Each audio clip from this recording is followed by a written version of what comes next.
को दीजिए। बोले क्यों? बोले मैं अपने आश्रम में जब कोई कर्म करता हूं ना तो मरीचि सुबाहु ऐसे राक्षस आकर के मेरे यज्ञ को भंग कर देता है। तो उसी समय विश्वामित्र जी बोले कि मुझे अपने साथ अपने पुत्र को जाने दीजिए। तो विश्वामित्र जी ने सोचा कि राजा दशरथ से कहकर दोनों भाई राम और लक्ष्मण को अपने साथ आश्रम ले जाएंगे। ठीक है, आश्रम ले जाएंगे। तो इधर विश्वामित्र जी राजा के महल में जैसे प्रवेश किया था तो समझ गए थे कि अब हमें ले जाने के लिए आए हैं। रामचंद्र जी समझ गए। तो विश्वामित्र जी ने कहा, हे राजन, आपके पुत्र को मैं अपने साथ ले जाना चाहता हूं। तो विश्वामित्र जी बोले, हे राजन, अभी तो ये बालक है, क्या ये उन महान राक्षसों से युद्ध कर पाएगा? बोले, प्रभु, हे राजन, ये आपके चारों पुत्र ही संकट को हरने के लिए अवतार लिया है, इसीलिए मोह नहीं करके संतों का उद्धार करने हेतु इन्हें मेरे साथ जाने दीजिए। राजा दशरथ जी ने कहा, मुनि, कहाँ वह क्रूर राक्षस और कहाँ यह छोटा बालक, कैसे इन्हें जाने दो? विश्वामित्र जी बोले, हे राजन, कोई आपके पास सहयोग के लिए, सहायता के लिए आया है, क्या आप घुमाएंगे? राजा दशरथ जी बोले, रघुकुल की रीत है कि जान जाए पर वचन ना जाए, है कि नहीं बाबा? तो बोले, ठीक है। दशरथ जी ने तो जाने का आज्ञा दे दिया, पर तीनों रानियां जैसे ही देखा कि उन्हें लक्ष्मण और राम को लेकर के जा रहे हैं तो राजा दशरथ जी के आगे से दौड़ी दौड़ी गई और विश्वामित्र जी के चरण को पकड़ के रोने लगे। बोले, हे राजन, हे महात्मा, ये बालक को आप क्यों ले जा रहे हैं? क्या ये आप उसका वध कर पाएगा? देखो, ये छोटा है, ये बालक है, ये उसका वध नहीं कर पाएगा।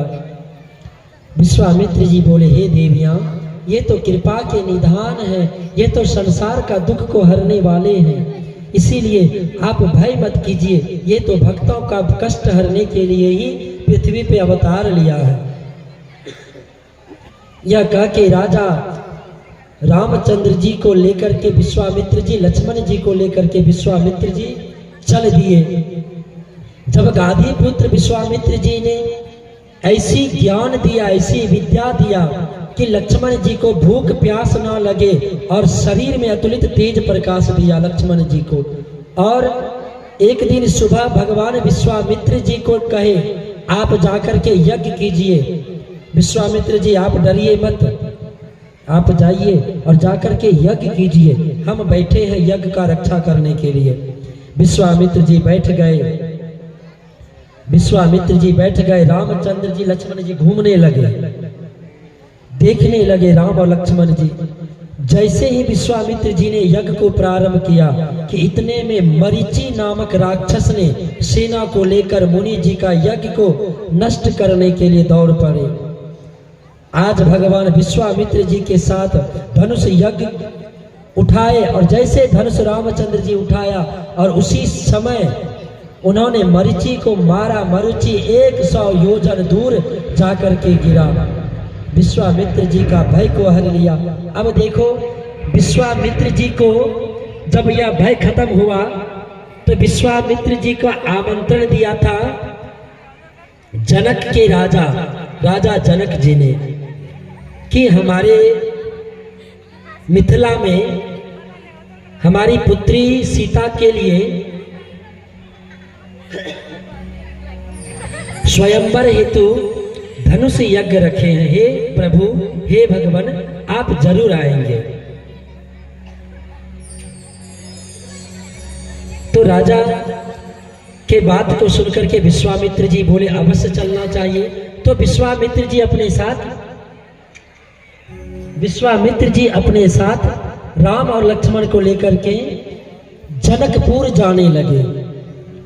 अब जनकपुर जब जाते हैं तो रास्ते में एक आश्रम को देखा जहां पर ना कोई पशु था ना कोई पक्षी था। भगवान की नजर एक पत्थर पर पड़ी। भगवान की नजर एक पत्थर पे पड़ी। जैसे ही पत्थर को देखा तो पत्थर से आवाज आ रही थी, श्री राम जय राम जय जय राम। क्या आवाज आ रही थी?